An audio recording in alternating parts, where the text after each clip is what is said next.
guys, how are you all doing? Welcome back to the channel. And well, this one's actually been asked for. I posted up on the MTN React Facebook page the awards that I've given out this year. A couple of different categories and things like that. Just my personal kind of awards. And I've had a couple of messages through Instagram and a couple of emails asking it to be made into a video form so they can share it with their friends, stuff like that. And I think, yeah, it would be a cool idea. So probably grab a beer as it is Christmas, and or some spirits or something alcoholic, and we'll go through the awards. So we've got different categories. So the categories are, I did bands that really impressed me this year, top 5. I did songs of the year, of course, bands to watch out for next year, album of the year, live performance of the year, album on repeat, so my most listened to album, and actually through some YouTube reaction channels of the year, and just people I've enjoyed watching, people that I think make some really good content or make me laugh or are really interesting or just generally good at what they do. And then last but by no means least, worst/funniest song of the year.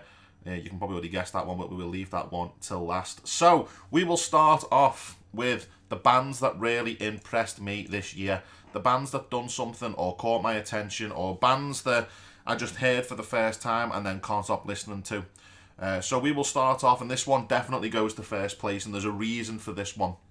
So first place I've given to Captives. Now, the reason I've given it to Captives is not just because they're fucking brilliant and just musically gifted bastards, like they're just unreal, is the fact that they actually got signed this year. They finally made it, they've broke through, and they weren't just signed by a small label either. They were signed by motherfucking Sharp Tone Records. Now, these guys were requested a couple of times throughout the year, and I finally did a reaction video to one of their songs and just fell in love with them instantly.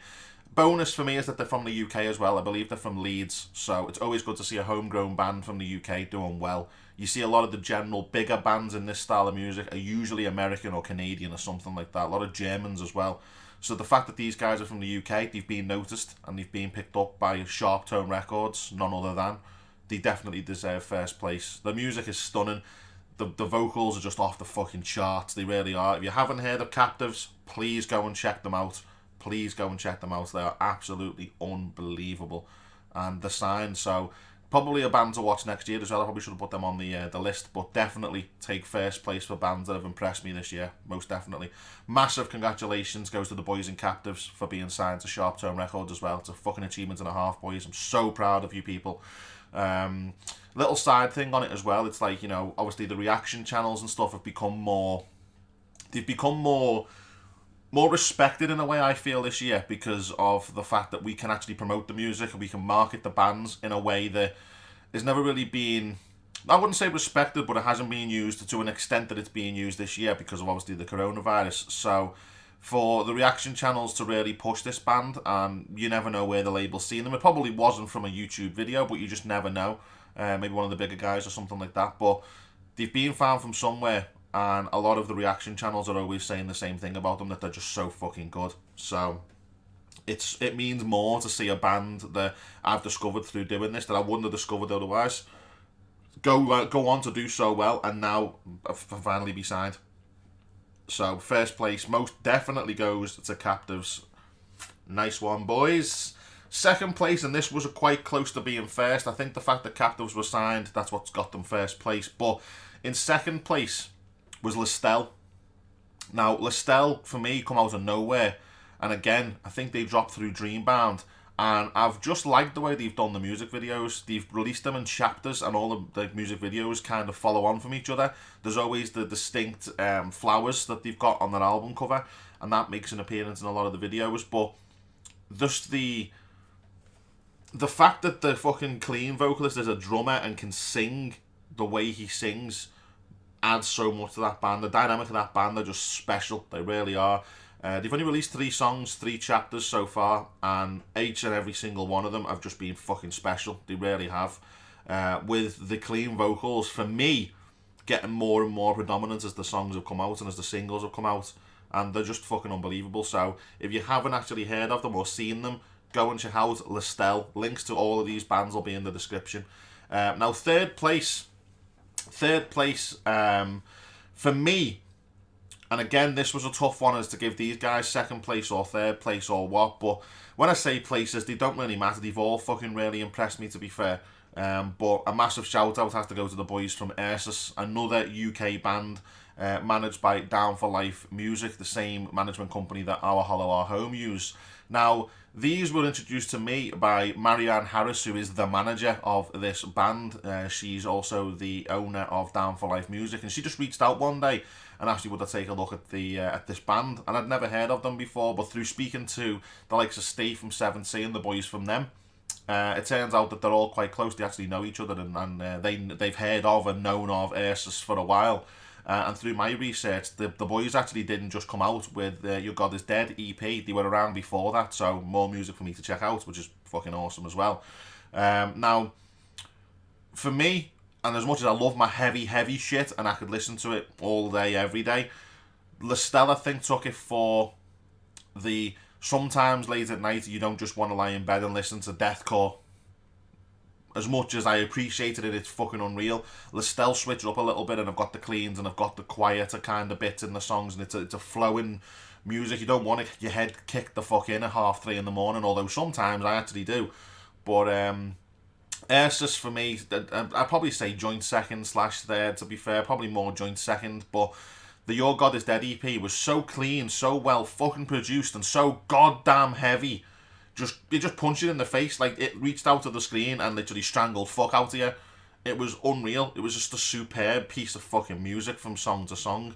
The guy, the fucking vocalist, whose name now just escapes me, which I really should have remembered that, to be fair, he's just an animal. His vocals are so fucking good.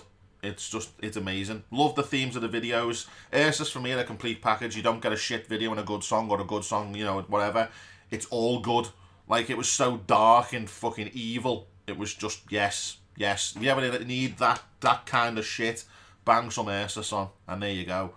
Unbelievable. Now, 4th place I gave to Hollow Front, and it's been so hard. I'm going to say this as well as everyone. It's been so hard to pick even off top 5, but to pick positions on this list, because Hollow Front, again, are so fucking good. I think the only reason that Ursus are above these guys is because they're from the UK. You've got to support the UK boys and look after your own.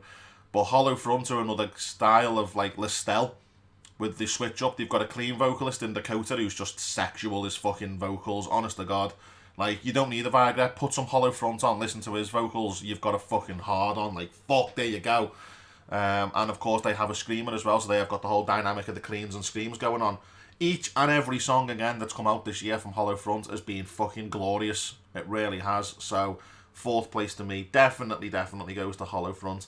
And then 5th, and by no means least, I mean, these aren't particularly in any fucking order, really, now.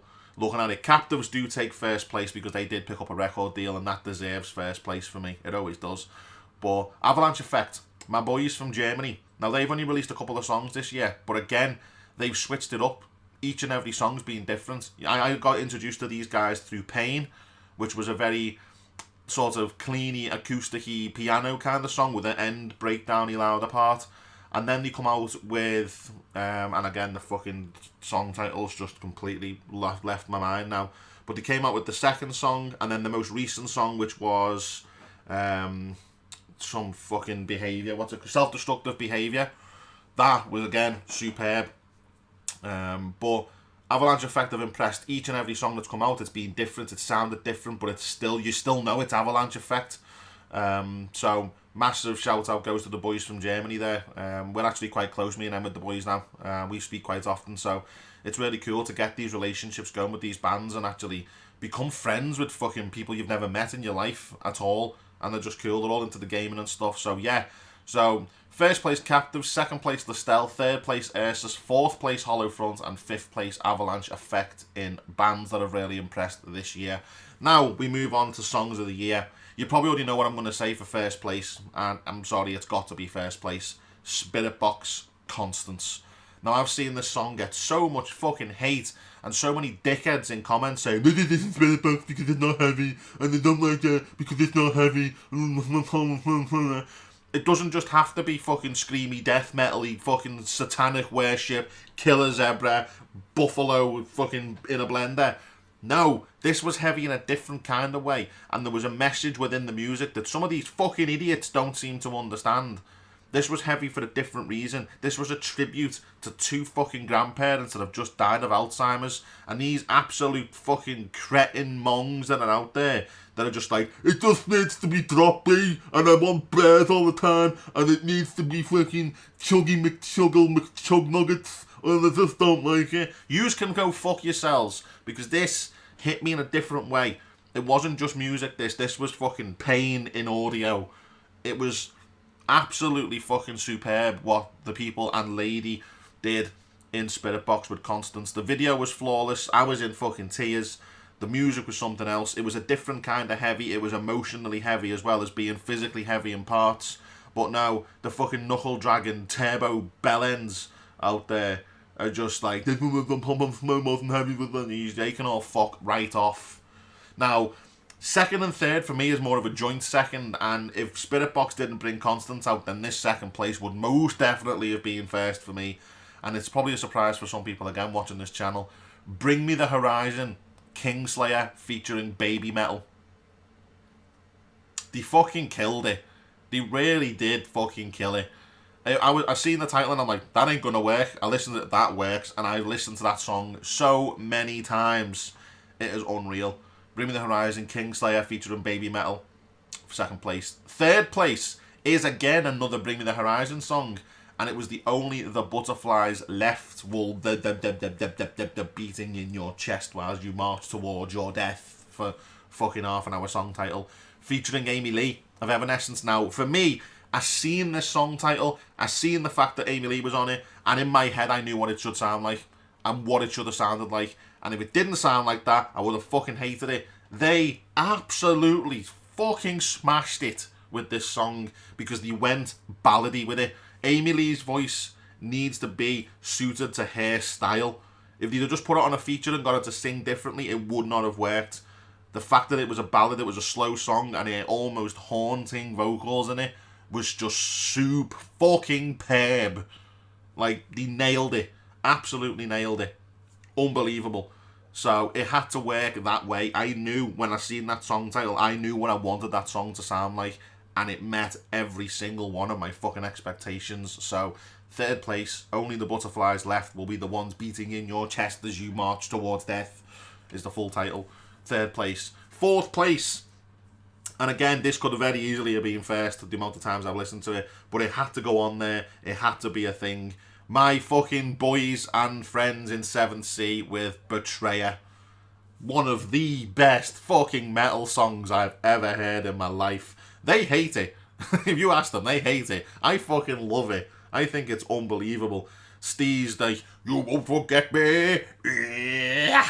And I can't do it, but I will be able to learn it one day, because Steve's going to teach me, aren't you, Steve? Thanks. Betrayer. Unbelievable. Chris and his fucking, when he had cymbals. Just everything about it. Everything about it. Sexy Evan on his guitar in the fucking corner of the rocks. Chris on his little sexual drums. You had Jack, I think he's on the bass, or he's a guitarist. He's one of them. Sexy Jack, he was like... But yeah, all them boys in 7th Sea are gorgeous, sexy bastards. They are. Fucking height of male beauty right there in 7th Sea. And then 5th, Sleep Token. What was that? Sleep Token. 5th place, Sleep Token, Bloodsport, the live version. Vessel in a basement. I'll make living you a blood sport. I'll break into your house and play a piano in your basement. I sound like the vocalist from Bastille. I won't win. That one. That song. Fucking unreal. Unreal. Love Sleep Token. As you will see further on in this video. Bloodsport, the live version. I'll wear a robe in your basement. I'll put a mask on my face to disguise that I'm the Bastille vocalist. I think. Just listen. That's all I'm saying. Just fucking listen. That's who I think it is. Just fucking listen. Listen. That's all I'm saying. So, bands to watch out for next year. Bands to fucking watch next year. And some of them might have a little inkling into why to watch out for next year, but I'm just saying watch the fuck out for these boys next year. First place, 1,000 Voices, which will be interesting to hear them all shout, hey, at the same time. 1,000 Voices released a song not too long ago that I featured on this channel, and oh my god, what a sexual cake mix of violence that was. Just everything. It went on for about 6 months, and it had every single fucking different piece of metal, and it was like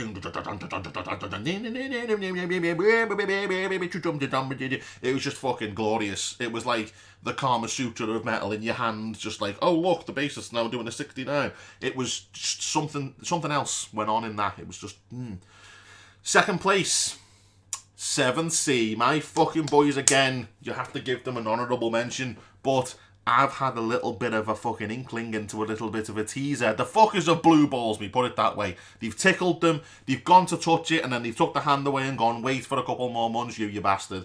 So, yes, I have heard demo-y, prototype-y snippets of new 7C stuff, and oh my goodness, is it tasty. It's all of the fucking spices in a pot, and I'll let them tell you the other things, but I know things that you don't know, and when you find out, you're going to be like, oh my god, I should have jizzed ages ago, and it's the longest drawn-out wank you'll have in your life, but just wait until they drop their new stuff. It's gonna melt your face, motherfucker. So yeah, and third, and again, these boys had to be on the list because I need more new music, so they went on the list because I'm being fucking selfish right now. If you're watching, boys, and you might be, I need new fucking Airsus music in my life. I want a full album. I want some more sexual screams. I want you all to perform naked. No, I don't want you to perform naked. I don't. But, I mean, they probably do look good naked. I mean, you know, I reckon he's packing some serious fucking man meat. There you go. Ronnie Motionless, as I call him. I reckon he's got, like, a good 9 inches of just solid fucking wang going on down there. Like, easily. Like, I feel sorry for if he's got a missus because I reckon he's just like a lamppost. It's just got to be a fucking lamppost, and in certain times of the year, it even lights up on the end for added effect. I reckon he's got a massive fucking dick. So yeah, album of the year. I'm just going to put out, by the way, yes, I am, like, saying a lot of things. These bands always sitting here going, we used to think this guy was cool. But I mean, it was a compliment. I didn't say he had a tiny dick. I said I reckon he's packing some serious man meat. So there you go. It's not like I'm just saying, yeah, they've all got tiny dicks. No, these guys have got fucking mega schlongs on them. I'm telling you, they've got to have. Got to be careful with the certain amounts of skinny jeans you wear. You might cut off the circulation to the mega meat, and it's not going to happen. Special fucking kebab in your pants. So yeah, album of the year. Album of the year. Now this was a tough one, and people are going to be surprised at this one. My album of the year, until this fucker thing dropped, was Unleash the Archers. But it got knocked off. It got knocked out. It got knocked of the fucking the realm of possibilities. I gave it to Bring Me the Horizon's post-human survival horror. Every fucking song on that album, apart from the exception of possibly, what was the one that I hated? Why has my mind gone fucking blank? What was the one that I didn't like? The first single he released, wasn't it? Why can't I fucking remember that? Anyway, there was one song I didn't like, and kind of didn't really sit well with Teardrops, but every other one, oh my god, just smashed, banger, banger, banger, banger, banger. And I will hold my hands up. I was one of them people that said that Bring Me the Horizon are finished. Fucking no, when that EP dropped. The boys are back, they've switched it up, and I've got to say, tip my hat to the fucking versatility of Ollie Sykes. He can't do the screamy stuff as much anymore before anyone fucking runs in with the comments. I've seen it, I know, but he can't do it as well. I've seen them when I was 16.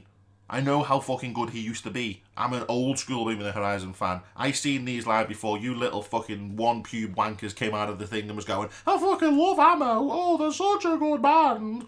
And then you let them listen to Pray for Plagues and they literally liquid shite themselves. So yeah, I know what I'm talking about. I'm a fan of fucking old school Bring Me the Horizon. I know where they've come from and now where they're from. None of these little fucking teeny boppers that have come out of nowhere going, do you remember when, like, Nickelback used Drop D? That was the heaviest thing I've ever fucking heard. Yeah, alright, fuck off. So, live performance of the year. This is definitely joint first. Joint first place. You can't split these at all. You can't give them first or second. There's no split in these at all. So, first place, second place, joint first place. There's no number 2 going on. These ones are both fucking winners, and they're opposite scales of the spectrum as well. Ginger, live in Melbourne, flawless. And I know there's not been many live performances this year, so again, they're probably like, holy fuck, I got out of that.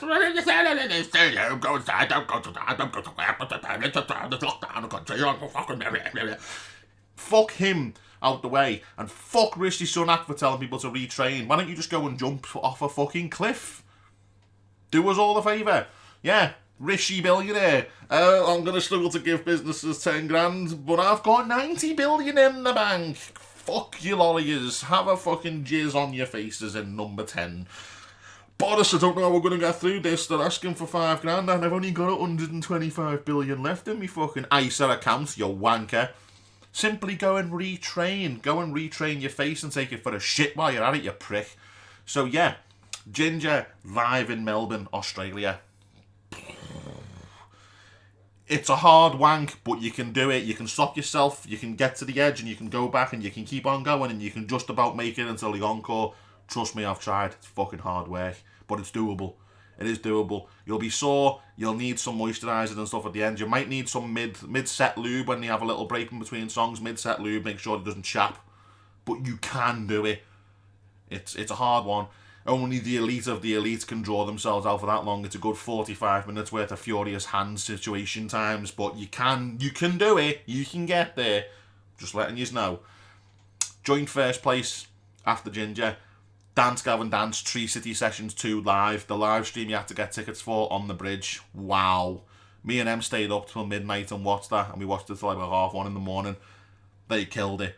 Each and every single song. Tillian's voice is just something fucking special live. John Mess is an absolute psychopath. And that's where I get it from. But again, stage show, presence, the live, the sound, everything. It was mixed to perfection. It was fucking well filmed, well recorded. And you can now listen to them live as well. They're on YouTube. They started to release them.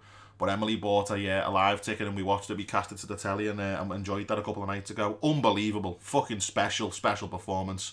And to do that during lockdown as well. There we go. Now we come to YouTube reaction channels of the year. So these guys are either people I just enjoy watching. They've made me laugh. I think they're good at what they do. They're either genuinely fucking talented people. And yeah, I've made a list of top 3. So, in first place, now I've been subscribed to this boy for a while, and I did one of his reactions to one of his vocal covers a couple of days ago. I had to give it to Hardcore. He is something else.